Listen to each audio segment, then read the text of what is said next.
a great man who touched more lives than anybody else in the world. When I was growing up as a young boy, we used to pretend to be little Billy Grahams. As young preachers, we wanted to preach like him.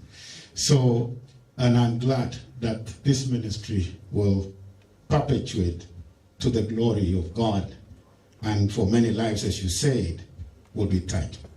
Once complete, the center will play host to 174-bed surgical and training center.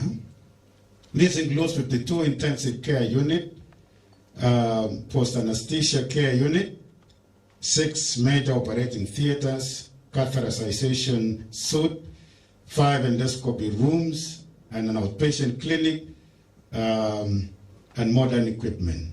All estimated at a cost of close to 4.5 billion Kenya shillings. Your Excellency, the Governor, and our guest who is here, Dr. Amot, you would agree with me that this is not a small budget for our hospital.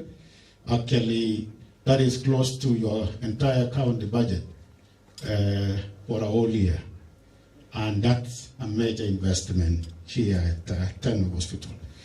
Therefore, it is my humble request on behalf of the board and the entire leadership of Tenwek Hospital that you recommend.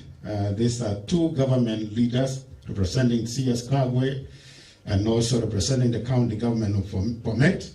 And you know, health is devolved. And we are requesting very sincerely that you assist us on the VAT exemption. One of the challenges we have dealing with our donors, and rightly so. I remember when we were, I think it was the eye and dental, and we wanted USAID funding, that the government would give us VAT. And the American government would look at you, why do we give you money to serve your people? Then you charge, this is American taxpayers' money. Then you go and charge taxes on it. So, and we're grateful. The government has done amazing work in the past. They have supported us with VAT exemption.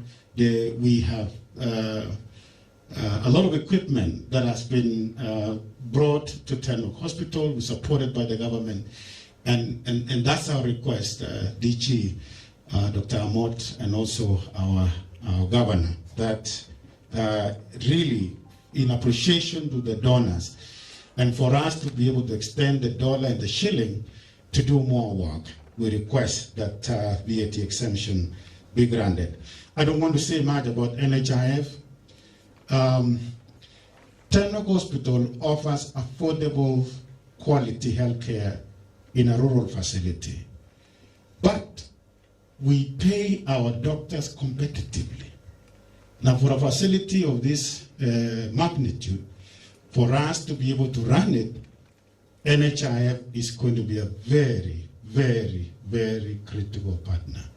So processing those payments to Tenwek and the other mission facilities, I'm sure Dr. Mwende would appreciate that, across the country is really appreciated. That partnership, we pray for continued efficiency of NHIF and in seeing the mission facilities across the nation as part of the President's initiative on universal health coverage, and especially in speeding up the payments. So when the services start here, you can imagine if the insurers will not move fast, then we'll bring this facility to a standstill. So that's a very critical partner, and I wanted to address that in my speech today. Allow me, support of the government, key partners, and all friends of Tenwek is important.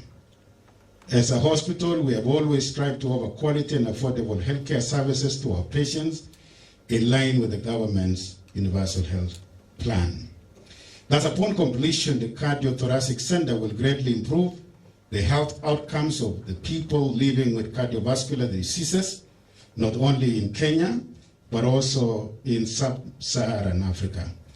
We intend to ultimately perform at least 2,000 major heart and chest surgeries per year. This is in addition to performing thousands of endoscopies, catheterizations, and pacemaker insertions. Further, we foresee the facility becoming a spot for medical tourism and acting as a training institute for cardiothoracic surgery training programs. Ladies and gentlemen, Tenwek Hospital and Cardiothoracic Center story would not be complete without the recognition of the huge role played by Dr. Ras White, the Chief of Surgery at Tenwek Hospital. And Dr. White, together with your dear wife, Beth, I salute you. I think if I were a missionary in your foot, this would be the best way anybody would like to complete their missionary career. You have done so well. Other than being one of the people behind the beginning of our Pan-African Academy of Christian Surgeons, PACS, General Surgery Residency Program in 2008, Dr. White spearheaded the funding and construction of multiple hospital facilities to accommodate these training programs and to improve the hospital's surgical, endoscopy, and radiology facilities. Today, his vision for the first of its kind in sub-Saharan Africa, Heart Institute at Tenwek Hospital, is finally coming to life with the groundbreaking ceremony done today. My deepest gratitude also goes to our partners, Samaritan's Purse, World Gospel Mission, Friends of Tenwek, and all our staff. Thank you for heeding the call to serve in the Lord's vineyard. God bless you.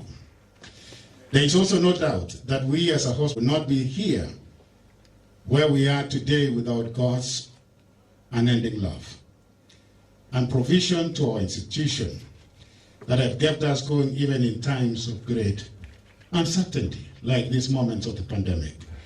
In conclusion, it is important I mentioned that all our hospital operations and services to our patients are guided by biblical principles of service and Christian values.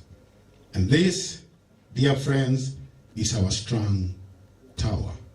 I think if there is anything I would tell anybody working for Tenwek Hospital, let us walk humbly with the Lord. Every time I come through this canvas, I feel something special. Because I was shaped spiritually at Tenwek High School here. And, but you know, greatness can also be very costly. It may lead you to sacrifice your foundations. What I beg of all of us, board and staff, let us maintain, as God expands us, let us maintain our humility and commitment to Jesus Christ. I believe the reason why many partners, Samaritan Pass and many others, have honored us, including our own government, is because of our distinct character as a credible institution, accountable in its resources, loving Jesus and truly serving humanity. That will be my prayer. Even if I expire today, remember that bishop said, that great foundation that was laid by, you remember the two women, three women, nurses, who started in 1937. And they built two mud walls over, they called it a hospital even then. Their desire was to share Jesus. It wasn't so much of medical whatever. It was to demonstrate the love of Jesus and share that